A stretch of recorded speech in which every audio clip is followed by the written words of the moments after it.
Today our presenters are Jim Thompson and Kosiorek, right over here, and then Stryker Ostafue.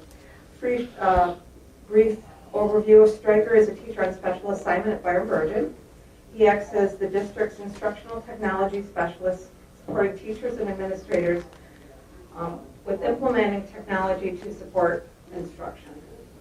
So that's Stryker's, and he does a good job at it too, might I say.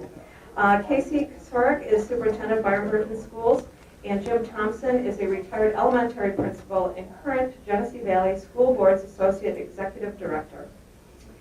They're working to improve classroom instruction by implementing an unconventional instructional coaching model that focuses on using videotaping to cultivate the reflective feedback process with teachers.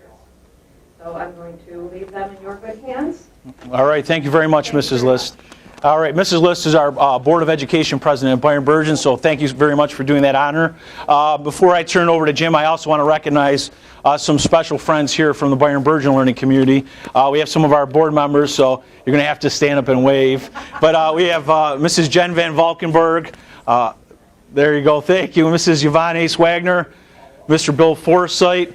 Who else on our Board of Education is here that I'm not? All right, beautiful. All right, so I just want to recognize those folks. Really the key to this model is that support from the Board of Education. So when I sit at the board table and pitch these different ideas and share the ideas that we're looking to improve instruction, they're extremely supportive of this, so I greatly appreciate your support. This is so important because this is, I give the analogy, we have the Common Core and we have APPR, and APPR at times has taken the fun out of constructive feedback and improvement. All of a sudden as a teacher, there's a fear factor because all of a sudden I'm getting a point value for how my students do. And that's not necessarily a negative thing, but what we found is that's eliminated some of that constructive dialogue. There's a lot of positives that come out of APPR. So when I walk the halls of Byron Burgeon, there's a lot of good things going on. But one of the things we noticed is sometimes there's that evaluative feel, which is important, but there's not that coaching feel. So some of the work that we've done to bring the two together and improve classroom instruction, we're going to share with you today. So, Jim? Thanks, Casey. It's my pleasure to introduce a couple other folks here. I was privileged to be the elementary principal in Leroy for 20 years, and there's some people right up in the front. I love people sitting in front. The most important job that the board gave me was hiring a teacher. Holy grail stuff.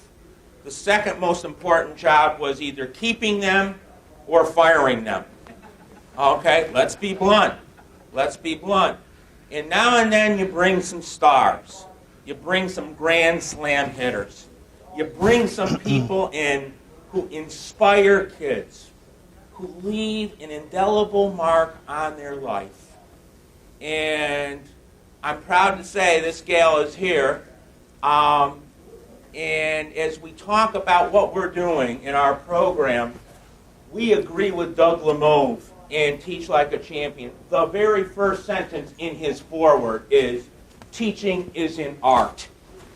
We couldn't agree more. All right, as we mentioned, with good instruction, the first thing we want to do is share with you what our lesson is today for learning.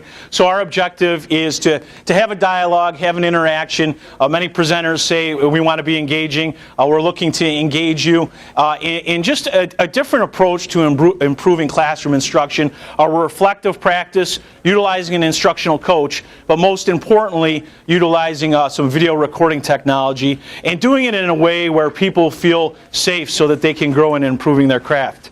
So also, as Jim said, talking about that hook, good instruction is hooking your learners before they start. So we're going to start you off with our hook.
So do we have any college football fans in the crowd today?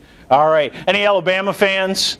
Any Notre Dame fans? All right. I had the opportunity to go out. One of my bucket list things to do was to go out and participate in a Notre Dame game. And boy, what the pageantry and the tradition there, even if you're a SEC fan, that's something you have to see because it's a really great tradition.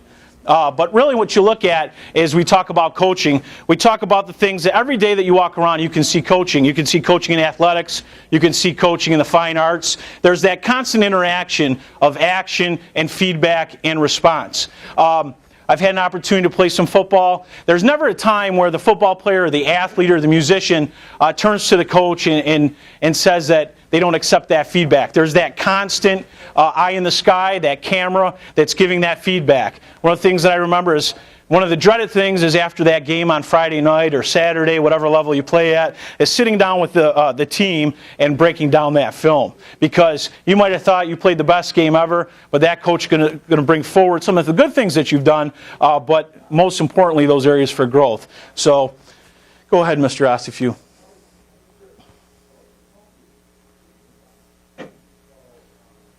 Now, right here are the salaries that some of the coaching staff makes at the University of Alabama.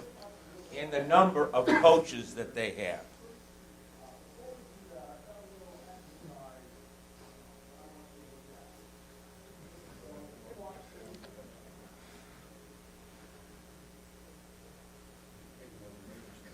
Yeah, that's right. Now, the interesting thing here in our research is there's 40 other support staff that support the University of Alabama football team. They have a dietitian. They have a strength and conditioning coach, which I think was on there. They have folks that work with their student athletes so that they can stay eligible through the NCAA. So 40 more positions outside of that we didn't have the opportunity to even discuss. So there's 98 players on that team roster. They have the very rich tradition of 15 national championships. They have 13 coaches, and that annual payroll is $10.5 million. Holy cow. Let's talk about education. Let's talk about football. Where are our priorities? And I love football, don't get me wrong. So really important when you break this down, we're going to ask you to ask your neighbor some questions. The first is, why is it that the University of Alabama football team has a coach-to-player ratio of 1 coach to 8 student athletes? Why is it that utilizing coaching salary that on average we're paying $107,000 per student athlete in that program? Why do they invest that? Key word, I love powerful verbs. Why do they invest that amount of money in outstanding coaches? And why is it that in our public schools, if we're lucky, we might have 1 coach per 100 teachers? And as a former New York State elementary principal here who values the role of the principal doesn't have time to do this. The principal does not have time to do this. And I say that kind of my heart is breaking in a way, but they don't. In what role does direct feedback, coaching, and video recording play in improving a certain skill set? We'd like you to chat with somebody next to you about some of these questions, and then we're going to ask for your response in a couple minutes to kind of get us rolling and make the connection between a coach and student success.